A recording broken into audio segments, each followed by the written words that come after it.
Hello, everyone. My name is Ryan Reft.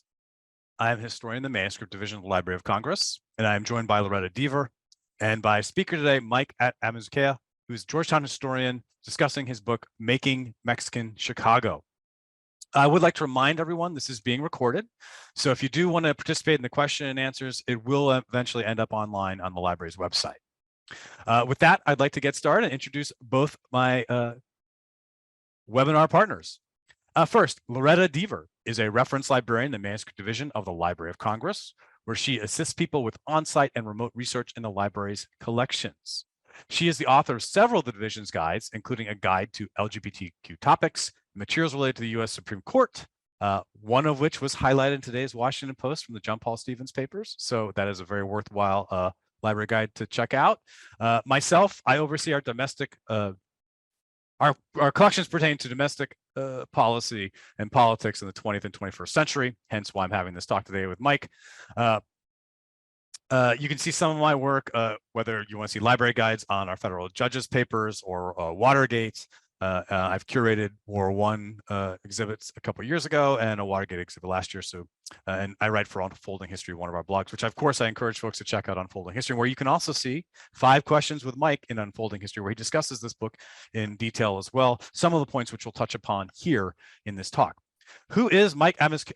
Mike, how do you say your last name? Can you give me a pronunciation? Amezcua. Amezcua, apologies. Mike Amezcua, for me butchering it a second ago, is Associate Professor of History at Georgetown University and the author of Making Mexican Chicago from Postwar Settlement to the Age of Gentrification, which won the 2023 First Book Award from the Immigration Ethnic History Society. Regardless of awards, I can say as an urban historian myself, it's a very worthwhile book and worth your time. His research interests include urban inequality, housing discrimination, histories of capitalism, U.S. politics and immigration. He teaches courses on these topics and more generally in U.S. history and Latinx history. Amezcua has received a number of fellowships and grants, including those from the Andrew W. Mellon Foundation, Institute for Citizens and Scholars, and the Smithsonian. His writing has appeared in numerous outlets, the Washington Post, Teen Vogue, Public Books, Zocalo Public Square, and elsewhere. And with that, and without further ado, let's welcome Dr. Mike Amezcua of Georgetown to give us an inside look at Making Mexican Chicago. Thanks for that introduction, Ryan. And just want to generally thank the Library of Congress, the Manuscript Division, Ryan and Loretta and Elizabeth for making this event happen today. It's really wonderful to be with you all. My book is touches on, I would say, 3 kind of themes: urbanism, politics, and immigration. And it tries to look at those 3 themes to argue about Chicago and its Latino population in the making of America's third housing market.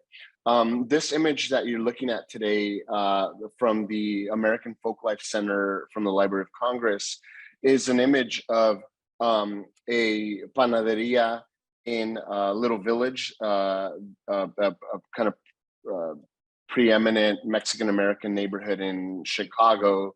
If you're not familiar, it's one of the jewel communities, one that has a lot of kind of cultural and economic footprint in the city of Chicago for its Mexican-American population, and one of the communities that I write about in the book.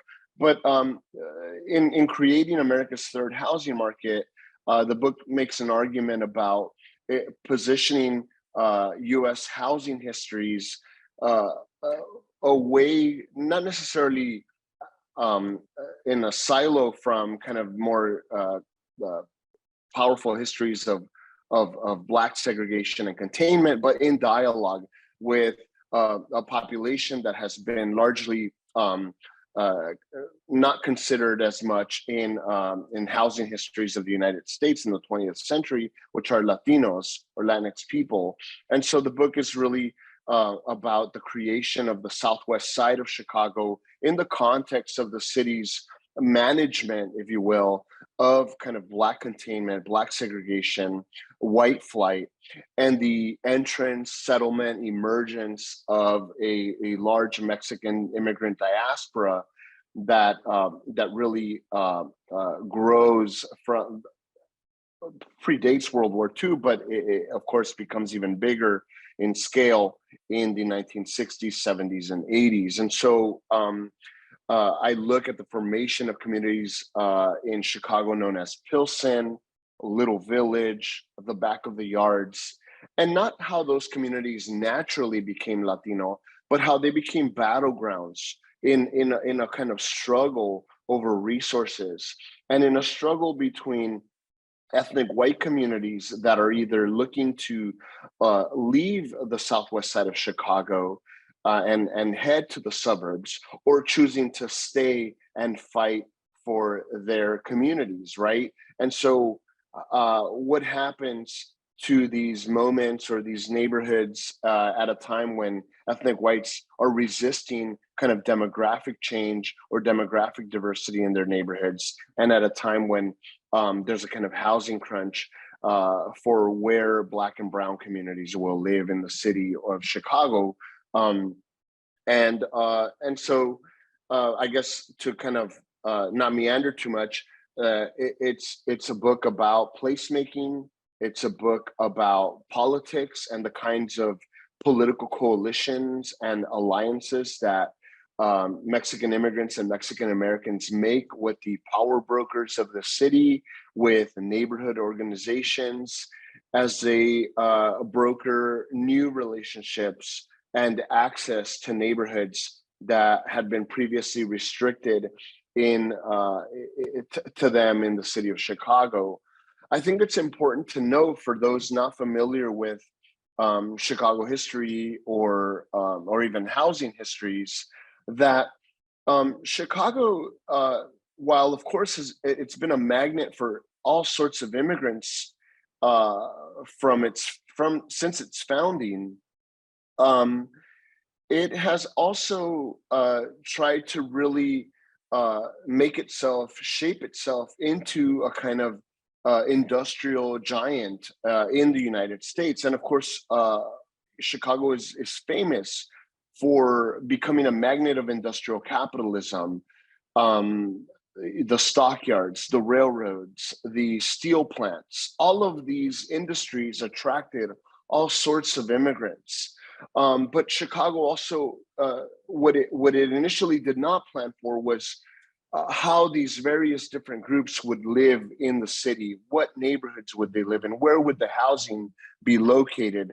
I like this image here from the John Hancock building by Carol Highsmith, because it's an image that represents a very powerful view that in the 1970s and 80s was a view that city planners, politicians, and downtown business elites saw as well from the Hancock building, as they imagined what Chicago would look like in the 1990s or the 2020s. In fact, in 1973, from this very viewpoint, city planners and corporate interests created a kind of master plan called Chicago 21 to kind of envision what Chicago would look like in the 21st century, and really looking kind of southbound to develop or redevelop areas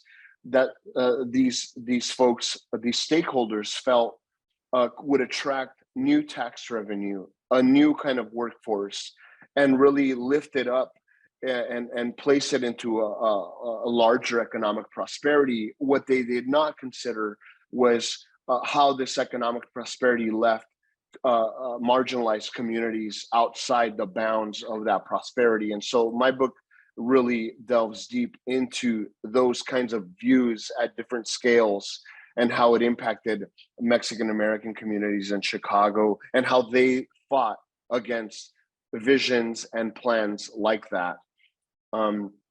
Let's see if we could maybe click on the next slide. And the book is also a history of immigration. It's a history that that is distinct from the kinds of Latino histories about California or Texas, for which we have a a large number of books on those communities.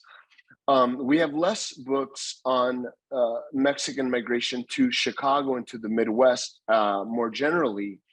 And that migration story is important because I mentioned the kind of industries that attracted all sorts of immigrants and Black Americans to Chicago. Those industries also required immigrant labor from Mexico. This is an image from the FSA Farm Security Administration, also found within the Library of Congress, in which Mexican workers are being recruited to the Great Plains, to the Midwest, places like Minnesota. This kind of migration was the type of migration that led Mexicanos to a city like Chicago. Once the harvest season was over in a particular part of the Great Plains, there was always a kind of factory job or some kind of recruitment opportunity in the Windy City. This migration is largely happening in the 1940s, but also in the 1950s and 60s. And as I mentioned in the book, really puts a lot of pressure on local neighborhoods in Chicago that are either closed off to the settlement of Mexican immigrant workers or have to be renegotiated on the ground by real estate agents, community leaders, organizations that are helping immigrants. And so Mexican immigration is critical to understanding the housing histories of post-World War II Chicago. So one of the major industries Chicago is known for is meatpacking and its famous stockyards, which are created during the Civil War, just after the Civil War. These stockyards were modern in the speed and the brevity of kind of getting cattle into the kind of industrial packing house and churning that cattle into 78 different products and then sending those products on the market out to the nation and the world, whether that was meat or soap or what have you. This required tons of immigrant labor, and I show how the surrounding residential communities around the stockyards also becomes a battleground for holding the color line between ethnic whites, so Lithuanians, Irish. These are the kinds of housing, the kind of architecture that kind of permeates the southwest side of Chicago, and of course has a strong bond with kind of earlier Polish and Lithuanian immigrants. And so holding the color line against African Americans, against Black Chicagoans, Mexicans come to enter this kind of liminal space. And so my book pays a lot of attention to the stockyards and the surrounding neighborhoods as Mexicans are trying to find a kind of an area to make a community, a kind of placemaking within limitations, a kind of restricted placemaking, if you will. Let's move on to the next slide. The book is could not fully be told without accounting for the engagement with the Cook County Democratic Organization of Chicago, aka the Chicago Machine, and its kingmaker, Richard J. Daley. I show the kind of maturation of the Mexican American community and their kind of clout building within the machine itself. Mayor Daley was, of course, somebody that was represented a lot of different interests for a lot of different constituents in Chicago. Nationally, he becomes in the late 1960s somebody that's associated with kind of law and order politics, especially for his infamous call to shoot to maim or cripple during the DNC rebellion in 1968. But at the same time, Mayor Daley becomes somewhat of an ally to prominent economic and political leaders within the Mexican American community.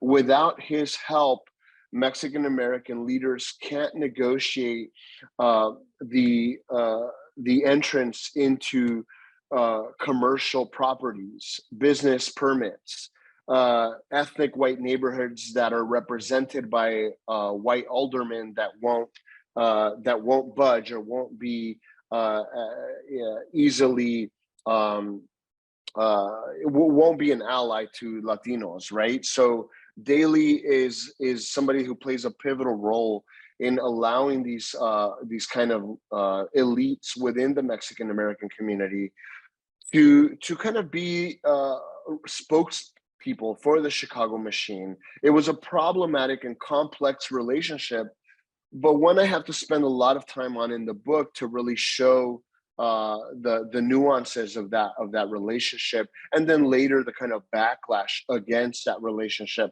from younger members of the Mexican American community who begin to really challenge this broker middleman relationship with the machine itself, and to really be to articulate a kind of anti-machine political consciousness within the Mexican American communities.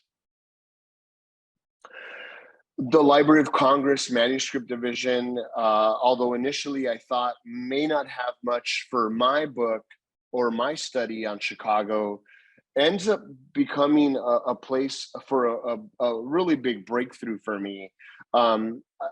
I went to visit the Manuscript Division early on in the writing of my book to look at the papers of John Barlow Martin, a journalist, kind of intellectual, and a writer that was focused on the Midwest in the 1940s and 50s. And his papers are there. They of course are papers that represent a longer life and chronology. But for me specifically, I was interested in his focus on Chicago. Martin was somebody that took copious notes when he wrote a piece, whether he was writing for the Saturday Evening Post or for the local paper or a big national magazine.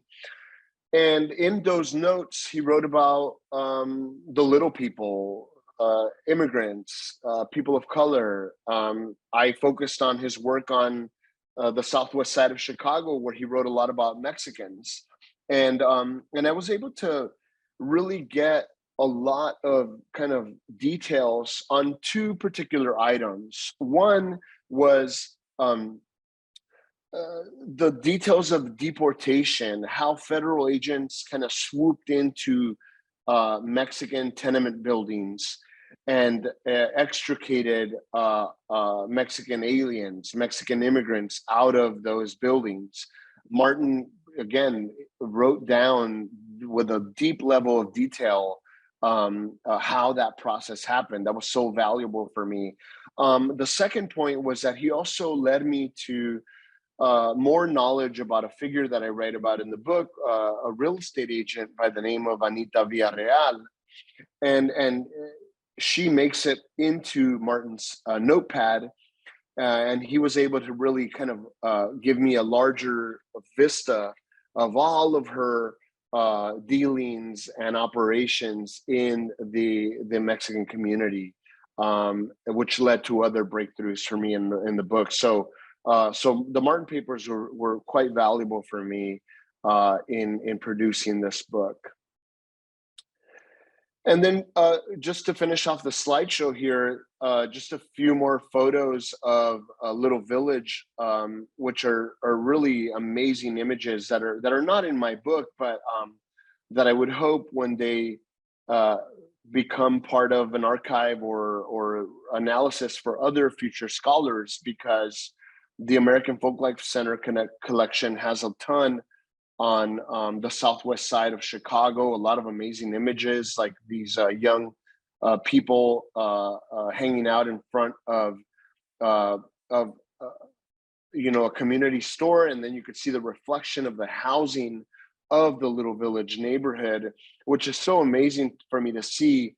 Little Village, before it became a kind of important community for Mexican immigrants and Mexican Americans in the 1950s and 60s, it was a really key hotspot for the anti-civil rights movement, meaning that ethnic white communities in this neighborhood were leading the charge against civil rights legislation at the local level and at the national level.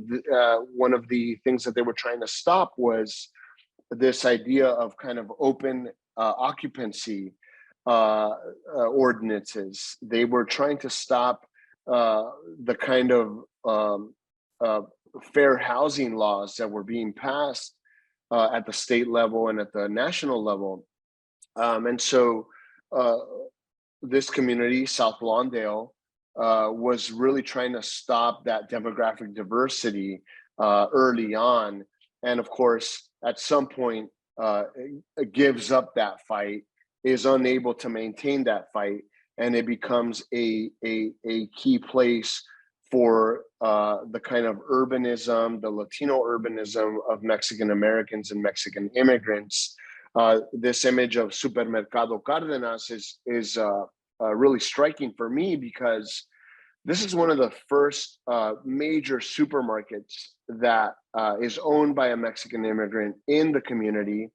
It's founded in the 1960s, and it's founded with the help of one of the real estate agents that I write about, Anita Villarreal, who was able to really buy and sell properties in this neighborhood and on 26th Street, the major corridor, to begin to show Mexican immigrants a future that wasn't visible at the time, a future of kind of commerce and residential life for Mexican immigrants in this otherwise declining community that was experiencing a lot of white flight. And then I think this is one of the last ones that I have on here. What I like about this image here, which is of I actually second to last. What I like about this image here is the pet shop. Not only is it a colorful storefront there, but that represents a lot of the kind of aesthetics that other storefronts had, but it also has the logo of the neighborhood at the top there of the Little Village logo. Was created by a real estate agent named Richard Dolige, who created an image of his neighborhood as something that would speak to his community, mostly at the time Lithuanians, Polish, and Czech immigrants, to what it would be a quaint village in Eastern or Central Europe, a little village. And he created this logo to differentiate this community from North Lawndale, which was at that time becoming a predominantly African-American community, and was in the news a lot. And this bothered Richard Dolige. And so he created this logo. This shop is Mexican-American owned, and takes that logo and puts it on its shop itself. And then lastly, the paleteria, which is really, a kind of important type of store and commerce within any Mexican-American barrio.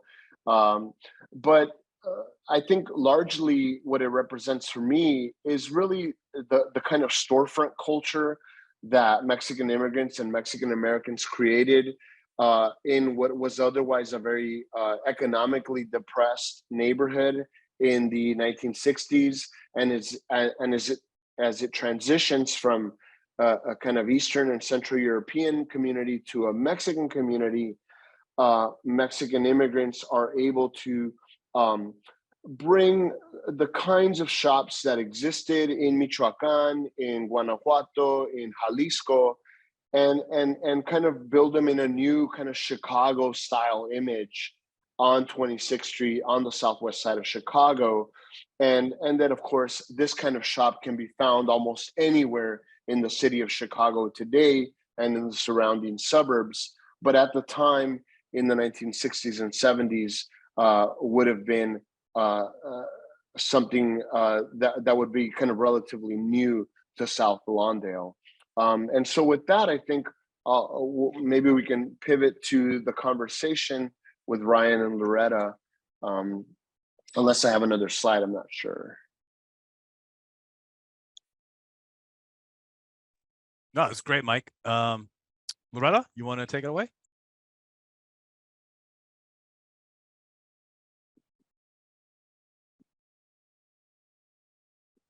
Oh, it looks like we may have lost Loretta for a moment, so that's okay. I'll just jump in here for a second. So Okay.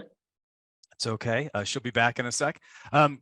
You utilize a number, and you've talked about this a little bit, and I wonder if you want to expand it, especially in relation to Ms. Villarreal, who's like really this critical figure in the book, and maybe even discuss to some extent, because I know real estate brokers, non-white real estate brokers, are a very kind of interesting topic in housing history, right? In that they're both heroes and villains. I don't want to explain too much of that because you can delve into that much more coherent fashion than I can. But in utilizing these in our archives, we weren't the most concentrated repository you used, but just how could, in addition to the JBM papers, what are some key collections that served as catalysts for the project, and where did we fit into the constellation of archives that you kind of navigated? Definitely, that's a great question, Ryan. You would think that a book on Chicago, that the archival holdings would mostly be in Chicago, but I had to travel far and wide, coast to coast and everywhere in between, to really source this book. And the reasons for that are probably many. For instance, when I first started writing this book, the Richard J. Daley papers were not available yet. Eventually, they become available at UIC in Chicago. But even when those papers were open to the public around, I would say, late 2013 or early 2014, and I was one of the first to go there to look at the papers. There were just a few little folders that pertain to Latinos or Mexican Americans, and I had already done enough research to know that there had to be more. And so I then traveled to the University of Minnesota, where the papers of key kind of Daley lieutenants were. I basically went anywhere that there was either a big Latino organization that did some work in Chicago, or that the Daley tenure, he's mayor of Chicago for 21 years, where there had to be something that had to do with Daley and his dealing with different ethnic groups across the city. So I looked at stuff that across the country. But you asked me about where the papers at the Manuscript Division fit into the constellation. And I would say that I guess stumbling to the John Barlow Martin papers, initially I had no idea how any of this would make it into the book. But as I read his notes and realized that, whoa, he's walking through the very neighborhoods that I'm trying to historicize here, he gave me a level of detail I wasn't able to get from the most of the archives I was looking at in Chicago, whether that was the Chicago History Museum or UIC or the University of Chicago Library. And so then I was able to really kind of use Martin's notes to flesh out one of the chapters where I covered the kind of deportation episode of the 1950s in the Near West Side, but then also, he deals a lot with the back of the yards. He writes a story on Saul Alinsky, and I spend a lot of time on Alinsky as well. And Martin was able to provide me a level of detail that initially I didn't have access to. one of the big takeaways for me that I really got from Martin's papers is that he himself sees the back of the yards as a kind of color line community, meaning that that's where he sees the division, the border between ethnic white Chicago and Black Chicago. For him, it's where the stockyards are located. And that was a huge revelation for me because, if from my kind of presentist viewpoint, the back of the yards is so Mexican, it's so Latino. And so I had to suspend that to look at it from his perspective. And it just opened up this whole argument for me about the stockyards and the surrounding neighborhoods. So it was huge. I think it was, it's not the majority of the archive, but it was huge for me. Yeah, Loretta, you want to follow up?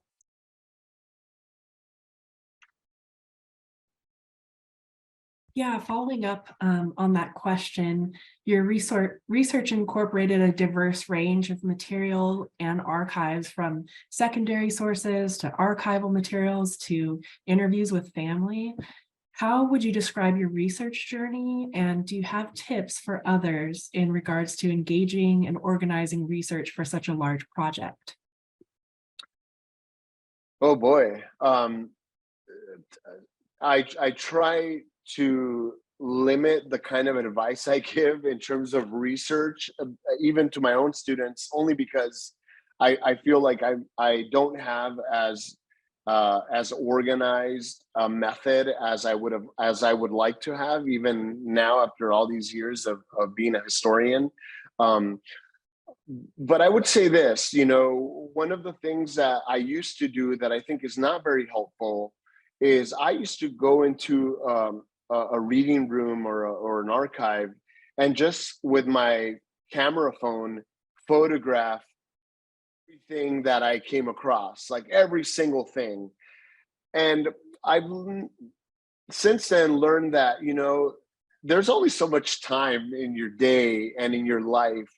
Are you really going to look through 1,000 photos that you took at some archive somewhere at some stretch of 4 days? You might if you're super organized, but if you're anything like me, you might not. So I guess what I would say is be very judicious about what you're photographing. Try to do the two things while you're doing this. Rapidly thinking, if you can, about how this document or image fits into what you're looking at. How does it advance your work? Even though that's hard because you might not be sure yet, right? But try to really be judicious about what you're photographing, so that you're photographing things that really, really matter. And you can later come back to them and then really kind of sit and think about it more deeply. I just think doing that kind of work initially really will save you a lot of time. I try to do that now, as I'm thinking about my next book. But initially for the Chicago book, that was not what I did. I photographed every single thing that I came across, and so it was hard to organize later. So that's probably the one piece of advice I would give new researchers or young researchers. That's wonderful advice. Thank you so much. Mm-hmm. Yeah, it's always cooking in the kitchen is always there's always idiosyncratic to the cook itself, I think. Over the past 2 decades, there has been a lot of research and writing on redlining and housing discrimination. However, and I think obviously, as you know this, it tends to be more narrowly focused. I think it's improving, but narrowly focused on Black-white relations, which is ironic because it's ignoring the two largest groups of the last 20 years, Asian Americans and Latino Americans. Right. But it's also complicated by the fact that I think we all agree that Black Americans have probably faced the most pernicious discrimination in this regard. But Latinos and Asian Americans have as well. It's just different. But you are really addressing this. And so I guess, and you did talk about this a bit in the overview, but I wonder if you could expand further and just where do Latinos fit into the post-New Deal, post-war housing scenario? And how do you explore how did you go about exploring this in the book? And again, you did discuss this a bit with Ms. Villarreal and these others, but I wonder if you could give us a little more detail. Yeah, no, definitely. I mean, Chicago is so fascinating because it is in many ways a key city in the invention of kind of modern segregation, right? When you think about the New Deal and you think about the kinds of classifications that were created in the 1920s and 30s, the invention of the restrictive covenant, it comes out of Chicago's real estate stakeholders, who are really thinking about Black Americans and the kind of aftermath of the Great Migration, right, and where to place African Americans within this city, and so the real estate lobby really enters into this dialogue about segregating the city in particular ways. I guess my take is that that is an important history, right? We must, Arnold Hirsch making the second ghetto so important in our thinking about segregation and the legacies of redlining. But as you were saying, we've neglected these other key groups in the segregation story: Latinos and Asian Americans. For Latinos, what I mean by we've neglected them is that it's not to say that their segregation story is more pernicious than, say, Black Chicagoans or African Americans. It's really to say that the perniciousness of American segregation is capacious, and it moves and it molds itself and it can be weaponized in particular ways. And it was weaponized in particular ways against Latinos in this kind of New Deal, post-New Deal era. In the Stockyards neighborhood, during the height of the New Deal era, Mexican Americans were feeling very optimistic about their place in the New Deal. Roosevelt's rhetoric was a kind of pluralistic rhetoric, one that incorporated immigrant groups and racialized others. But as the hardening of the residential segregation, the bottom line of real estate agents, the lobbying of local restrictionist groups to those real estate agents, Mexican Americans found themselves on the outs of that kind of pluralistic rhetoric. And in fact, alongside Black Chicagoans in their segregation, I try to show that in detail in the Stockyards neighborhood in the back of the yards. But you mentioned the role of non-white real estate brokers, and I delve deep into that. They are both heroes and villains. They are breaking open new neighborhoods through extra legal means. They are blockbusters, if you will. They're called that at the time as well. But at the same time, they are participating in already layers of histories of segregation, by making a case for opening up these housing, this neighborhood to Latinos versus African Americans, right? So they have to play the game of segregation, if you will, in the 1960s, 70s, and 80s. And so I think the story of redlining is a very complex story that is still being historicized. We need a lot more studies on how these other groups, Asian Americans, and we're getting them. There's a lot of great scholarship out there on how Asian Americans and Latinos fit into these kind of longer legacies of redlining and segregation, for sure. Yeah.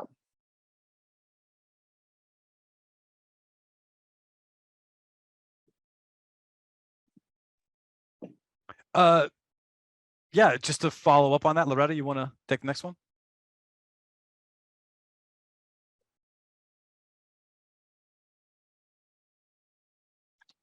Sure. So several of the Chicago neighborhoods you explore, such as Little Village, Pilsen, Heart of Chicago, and Gage Park, including a few others, to some extent encapsulate a process that has been increasingly documented in news media and academia. Folks such as work by the late Mike Davis, role of immigrant as a vehicle for bottom-up beautification. How did or do Mexican and Mexican-American Chicagoans interact with the built environment of their communities, many of which served as entrepots for earlier white ethnic groups? Thanks for that, Loretta. Yeah, I grew up reading. I mean, I didn't grow up reading, but in college I read Mike Davis, and that was a very influential work for me as an Angelino. And he wrote about a lot of neighborhoods that I myself lived in. And I think that my work is in dialogue with that kind of work about bottom-up beautification and the kinds of um, placemaking practices that Mexican Americans and other Latinos partake in the American city. I think what has to be kind of fleshed out initially to really appreciate this kind of beautification work is to think about the very different contexts in which these communities engage with the built environment. When we're talking about ethnic white groups landing in Chicago, building communities on the Southwest side, like Czech immigrants, Lithuanians, Polish people, the economy is very different from the kind of economy that Latinos are going to be dealing with, right? Latinos are building their own neighborhoods in the 1940s and 50s, 60s and 70s. This is a period of economic restructuring in America. For Chicago, this is a period of large disinvestment and neglect by the city, by the state, and by the government in these communities. And so it's in that context that you have to look at the kind of customization that Latino immigrants provided to these neighborhoods in the face of this investment and in the face of exclusion from business opportunities, market practices, commerce, right? So, for instance, in the near west side of Chicago in the 1940s and 50s, this is an area that is largely considered a slum by the city, by the mayor, and eventually becomes a target for urban renewal by major kind of federal and municipal policymakers. But in the process, this is also a place where the majority of Latinos live in the city. This is just west of the downtown loop, and they live in these communities. And they argue that, in fact, they don't live in a slum. That actually, this is a community that where Mexican Americans have become homeowners, where they value their local parks and the businesses that they've built along Halsted Street. And so, so that kind of argument that local Latinos are making is the kind of argument that they were trying to make to save their neighborhoods from displacement, from an uncertain future that the bulldozer represented, right? And when we're talking about bottom-up beautification, we're really talking about kind of sweat equity, right? The improvement of buildings that maybe needed some elbow grease, opening up storefronts that perhaps were closed, and making them useful assets to the community. And these kinds of arguments were not unique to the 1940s and 50s. These are arguments that are later made again in the 1970s and 80s as kind of neoliberal planning of Chicago does not account for this kind of beautification. And so in the book, I spent a lot of time showing how residents themselves make this argument over and over again so that they can show the value of their communities and not face displacement or demolition at the hands of whatever kind of market study was made in some boardroom in downtown. Thank you, Mike. Mm-hmm. You touched on this a little in your previous answer, but one of the threads running through the book is the ideological differences that existed within Mexican-American communities and even within individuals themselves. For example, in her efforts as a real estate broker securing housing for Mexican and Mexican-American residents, Anita Villarreal was pioneering, but the results of her work, as you note, conscripted Mexican Chicagoans into a profoundly exploitative racial labor capitalist regime that fueled Chicago's post-war growth. How does Villarreal represent or symbolize this ideological tension that existed collectively and individually? That's a great question. Villarreal represented really a generation of Mexican-American leaders that felt initially connected to the New Deal and believers in the kind of promise of the social good that the New Deal represented as workers, as members of labor unions, as immigrants who were becoming Americans that were valued for their contributive labor to the economy and to America. And in that sense, she's initially a kind of liberal, a New Deal liberal, if you will. But throughout the mid-century, as Anita experiences urban renewal, she herself is displaced through urban renewal. She is initially red-baited by the local community who saw her as somebody that was helping Mexican immigrants and Mexican Americans join labor unions. By the 1950s, she's kind of seen as a suspicious American, and initially that was a setback for her because she believed so much in Roosevelt and in Truman and in the New Deal promise of making American cities better for all Americans. So by the 1960s, as she becomes much more active in kind of real estate and property, because she's kind of on the ground in the moment when Mexican immigration is getting is operating at a much larger scale, she sees an opportunity there to really be the one person to sell and rent homes to these immigrants, right? In what is otherwise a very exclusionary market for housing in the 1960s. And I think in that sense, Villarreal is doing some good in finding housing to people that are otherwise not being provided much housing, even though their labor, of course, is highly desired in the deindustrial economy that sees Mexican immigrants as expendable laborers.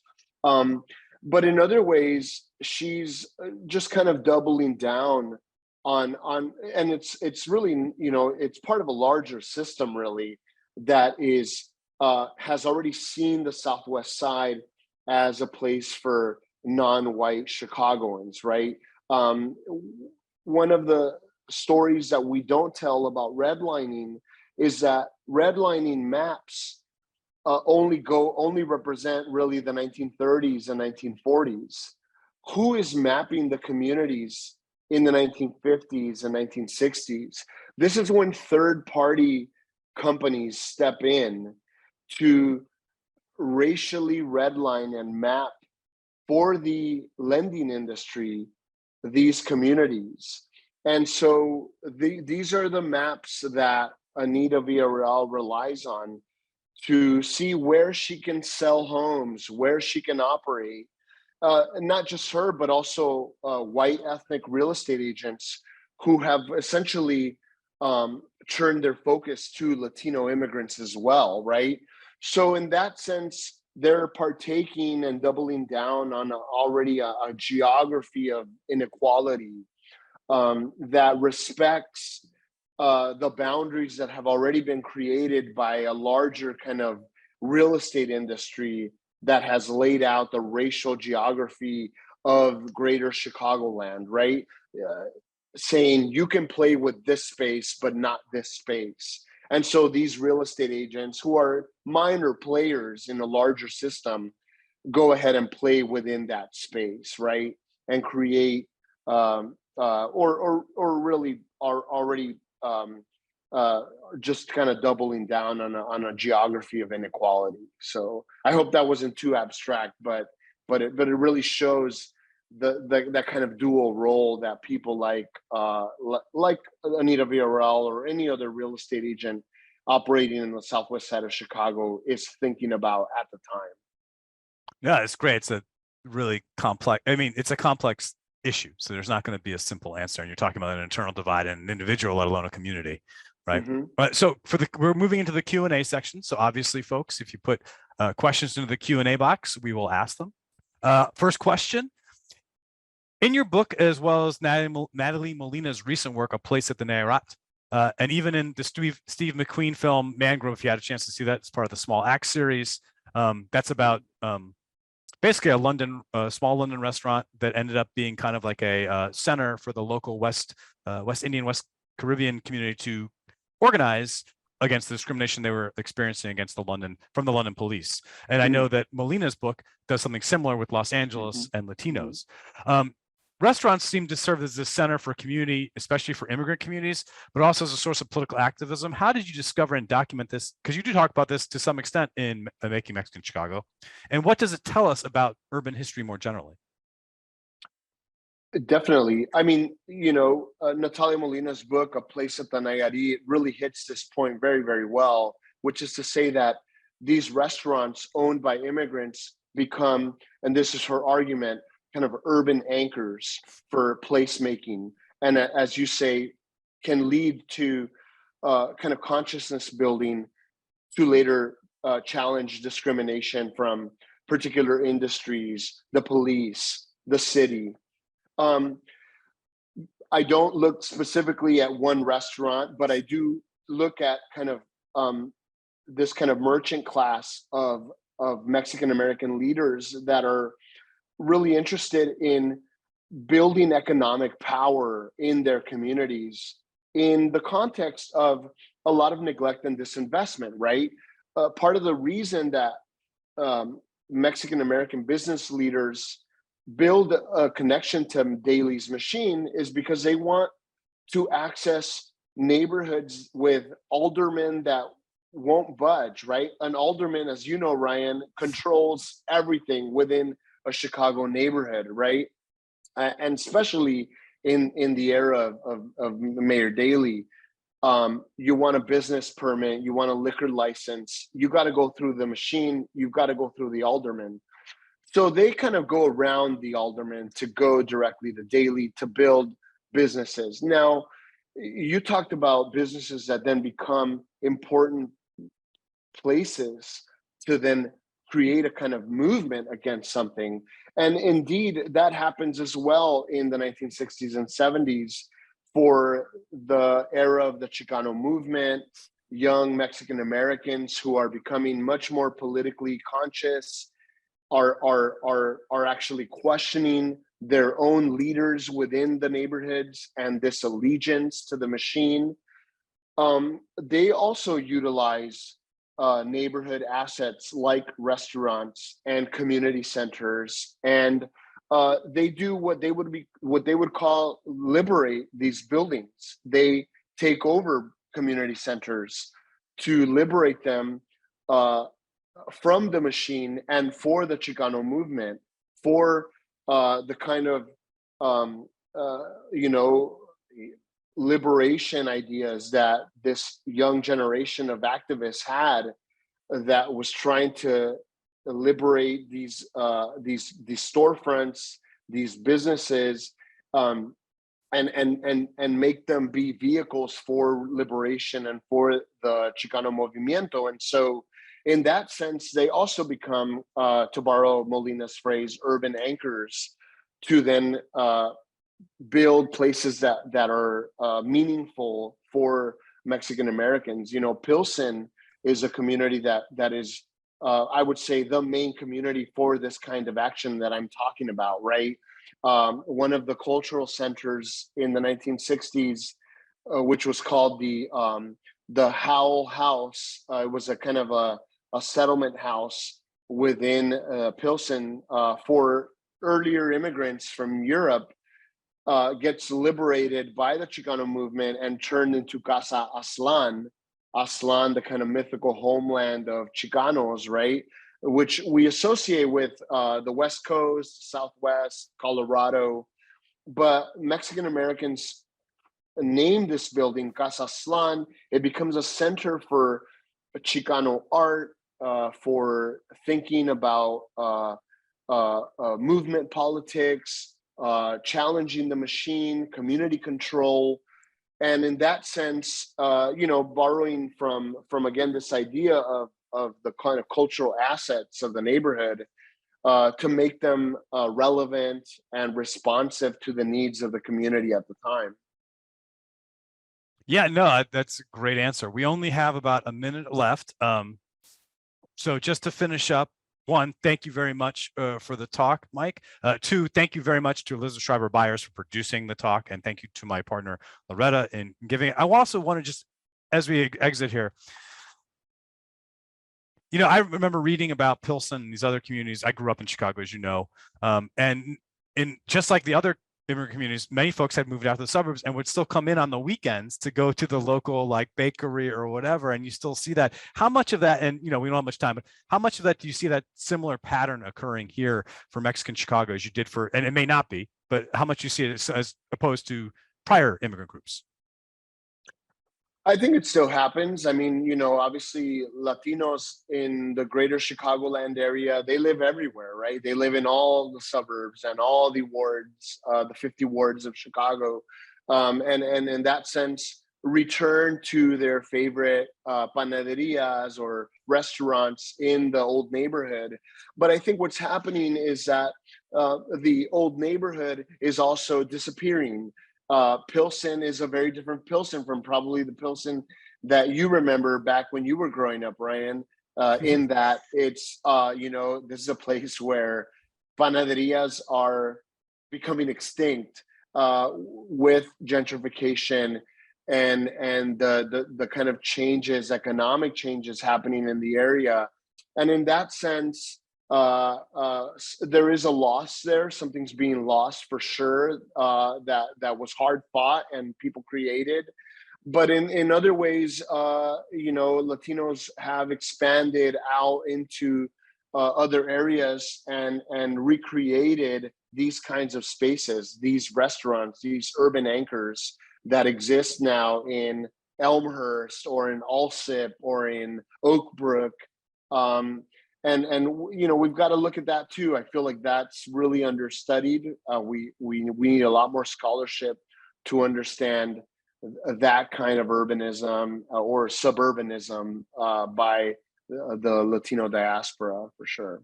Time to take it to the suburbs, everybody. Mm-hmm. Well, thanks, Mike, for everything. We're out of time. Again, thank you everyone for attending and for watching. And just to finish off, from Gilbrin Villalobos, thanks for your research. I'm a Little Village native and appreciate you bringing visibility to my neighborhood and family history. So at least we had one viewer who walks away a little happier. Thank you, everyone, and have a great week. Mike, again, thanks. That was great.